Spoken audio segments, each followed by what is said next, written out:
Welcome to Newsbreak at 7. I'm Bida Raghav and we're coming to you live from Bengaluru to our top focus straight away this evening. Well, it's Indo-Sri Lanka ties. That's our top focus this evening amidst reports over increasing cases of Tamil and Hindu cultural symbols coming under attack in Sri Lanka by Sihala groups. Sri Lanka's governor for the eastern province, Senthil Thondaman, who's on a visit to India, has made a request for a Tirupati Balaji type temple in the island nation. He made that request during a meeting with the Andhra Pradesh Chief Minister Jagan Mohan Reddy on Monday. Following reports and allegations from several Tamil activists and groups in Sri Lanka, there have been concern back home, especially in Tamil Nadu. Even the state BJP unit had raised the issue of attacks on Tamil Hindu religious symbols. State political parties, including the ruling DMK, have expressed concern over the plight of Tamils in the island nation. In this backdrop, India-Sri Lanka ties are also a point of focus as Sri Lanka's President Ranil Wickremesinghe is expected to visit India later this month. There is no official announcement, though, from both sides about the dates for his visit. Well, we'll go straight away into the context for that temple conversation between India and Sri Lanka. Senthil Thondaman, governor of the eastern province, joins us. Thank you so much, sir, for taking time out to join us. Also joining us this evening, R.K. Radhakrishnan, associate editor of Frontline, who recently went to Sri Lanka and wrote a report about the ground situation there for the Frontline magazine, as well as Ambassador Manju Seth, former diplomat, joining us here to give us an Indo-Sri Lanka diplomatic perspective on the issues and foreign policy ties between the two countries. But first to you, Senthil Thondaman, your request to Jagan Mohan Reddy comes in the midst of reports of attacks increasing, escalating attacks on Hindu and Tamil cultural and religious symbols in Sri Lanka, and efforts, as some would say, quote-unquote, erasing Tamil cultural symbols there in that country. Is that the context with which you're making this request for a temple there in Sri Lanka, or is there another context for this? First of all, I would like to thank you for joining me on this discussion. And I go as Senthil Thondaman. I don't go as Thondaman. So there's a small correction which you'll make when you address me as Senthil Thondaman. And next, the context is, if that is the context, I can construct a lot of temples in Sri Lanka. So we have the right to construct in Sri Lanka. We don't have any objections on that. The context is not that, we have a lot of elderly people in Sri Lanka, and second is that people under economic crisis, they are feeling difficult to travel to Tirupati, to Tirumala for Tirupati Balaji's, to have these blessings and shrine to the temple.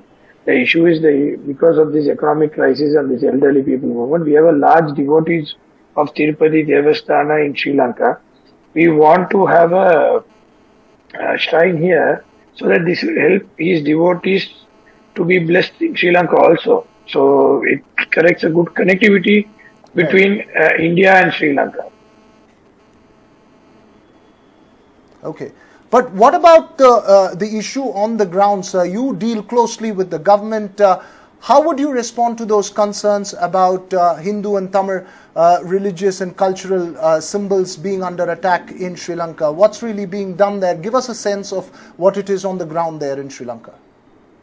No, wherever in any country there have been religious issues with the other community people. Here the religion is a big sensitive matter which everybody are more pious in it, and their love and their care for their religion is very high. But I have always advised the people in my province that you can preach how much ever you want on your religion, but you should not make sure that you don't offend the other religions who are, they might be minority, they might be majority, but the other religion should not be offended at any cost. I said, you won't even pray 24 hours a day. You preach 24 hours a day. That should end only with your religion, not promoting your religion, not offending other religions. So I have given clear instruction to all the police stations also to make sure that the other religions are not offended in Sri Lanka. And after our President, His Excellency Ranil Wickremesinghe has come into power, we are closely monitoring that there shouldn't be any communal disputes or any religious disputes happening in the country. Okay, since you mentioned the president's name, sir, there has been a little bit of a cloud over when the president will be visiting India. There was we were told that the visit is expected towards the end of July. Do you have any clarity on that? Because that would be very important for India-Sri Lanka ties. No, actually, president's visit might be this month, but actually, I'm not officially assigned to talk about it. Maybe our foreign ministry can give more details about it. I understand that. We also have with us on this show, as I mentioned, R.K. Radhakrishnan, who had visited Sri Lanka and written about the situation there. R.K., is there a contrarian point to what Mr. Thondaman is making at this on the show? What would you say about the ground situation there in Sri Lanka? Absolutely, there is. But people like Senthil Thondaman are an important part of trying to preserve Tamil culture and traditions, and they do as best as they can within the capacity that they've been given to work with, and they believe in working closely with the government, and that is one way to go forward. The other is obviously the Sri Lankan Tamils in the north and the east have often sought India's support as Sri Lankan government has been targeting temples via the archaeology department. Let me also remind you that they probably took a leaf from Ayodhya or wherever. But the point is that there have been Buddha statues being suddenly excavated in the premises of temples or in the areas belonging to the temples.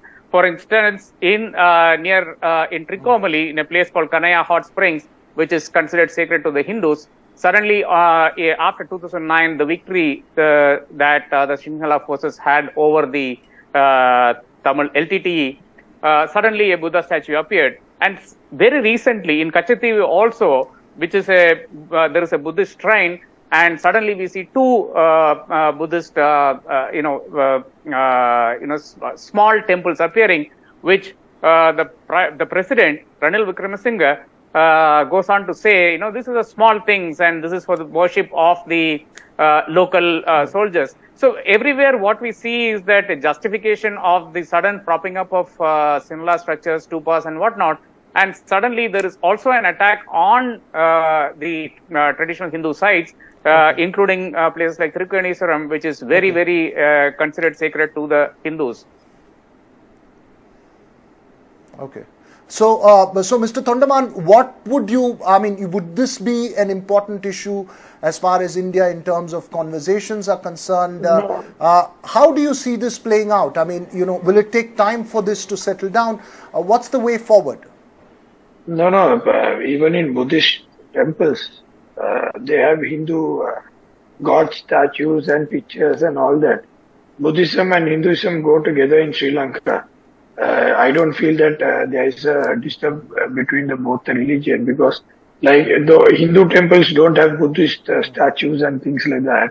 But Buddhist temples, everybody has got Lord Vishnu's pictures, and they also pray Lord Vishnu. They think that Lord Buddha is another avatar of Lord Vishnu, that Tirupati Balaji. So I don't think that, in every community there will be one or two people who are, racial minded. So those people might be trying to behave in an odd way, which our president is fully putting it under control. But maybe one or two cases, yes, like what Mr. Radhakrishnan said. But even here, even the Tamils also go to Buddhist temples, and most of the Tamils goes to Buddhist temple, and most of the Buddhist people comes to Tamil temple. So it isn't, I don't find it very a big cultural disturbance out here. But there are places where, like Mr. Radhakrishnan says, where there is no Buddhist community living, there might be one or two shrines which are created that should be addressed, which I think our president will address it shortly. Okay, before I get Ambassador Manju Seth as well into this conversation, one quick question. Is there a difference in perspective when it comes to the plantation areas and the hill areas vis-a-vis the ones in the north and the east? Would there be a difference in the intensity of this issue and the importance of this issue in these two areas? Yeah, but actually in plantation, we don't have much of these issues because, we are 50% of Indian origin people and 50% of Sinhalese Buddhist people living.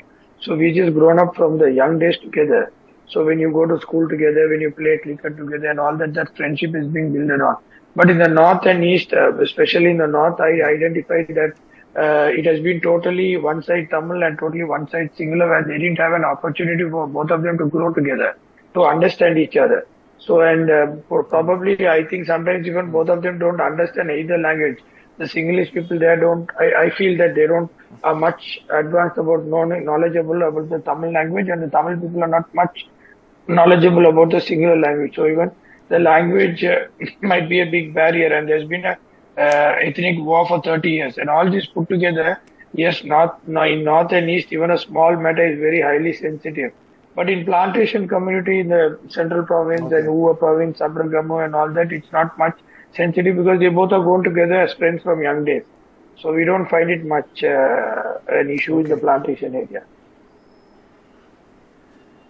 Okay, let me just move forward to the larger issue of diplomatic ties between India and Sri Lanka. Please stay with us, Mr. Thondaman. I want to get Ambassador Manju Seth as well.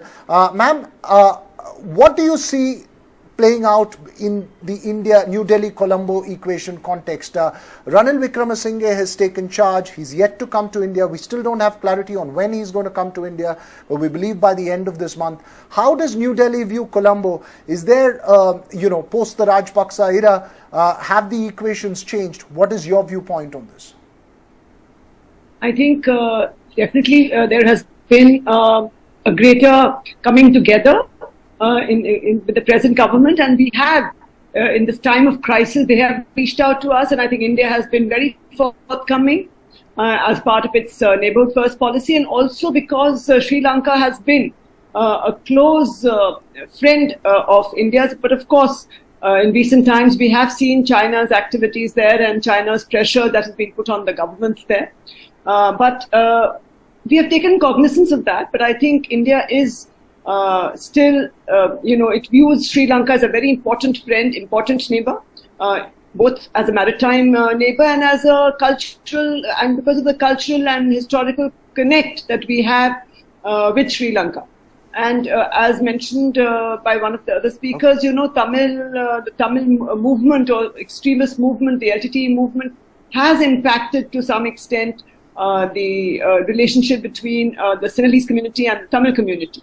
So I think that has had some impact on the way they view each other. But I think India, as far as India is concerned, barring a brief should I say, cooling off of ties for various reasons I mentioned with the intervention or with the influence of China there, and the fact that because Sri Lanka has its constraints, because it is sort of bound with China, and also with its other, it has to have its own concerns as well, which have to be addressed, local concerns, internal concerns. So I think all that will impact the relationship. But when the president does come to India, which is hopefully very soon, I'm sure there will be, all these issues will be discussed, will be taken care of, and will be hopefully resolved at the earliest.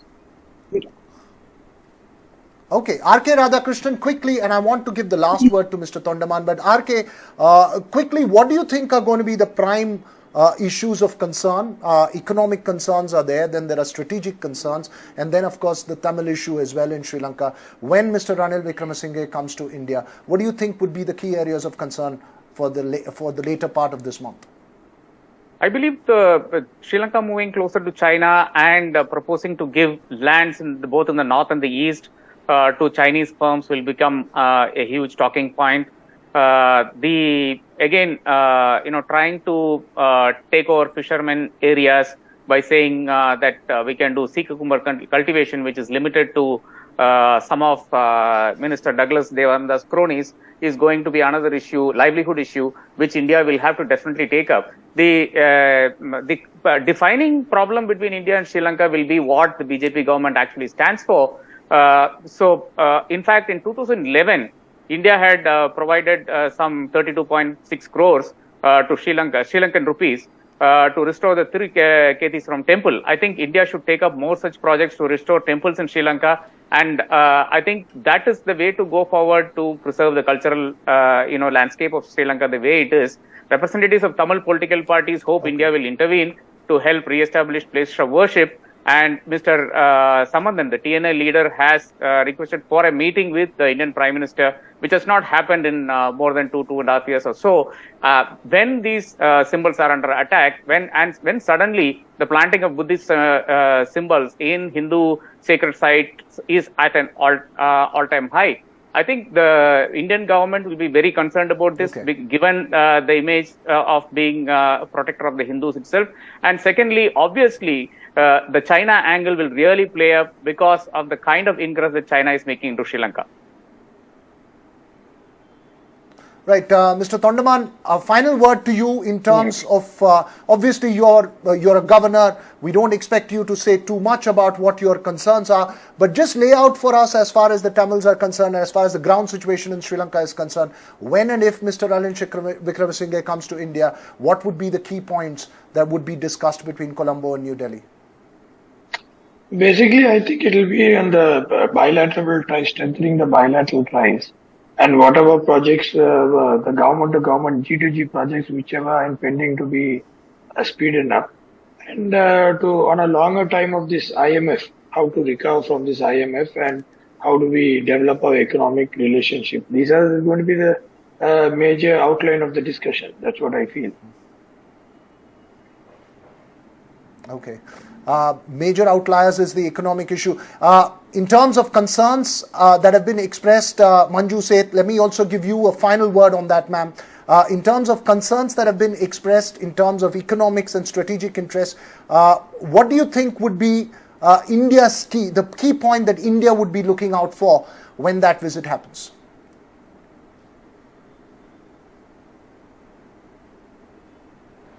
The trade and economic ties will definitely be... I believe we've... Trade and economic ties will definitely be on the agenda.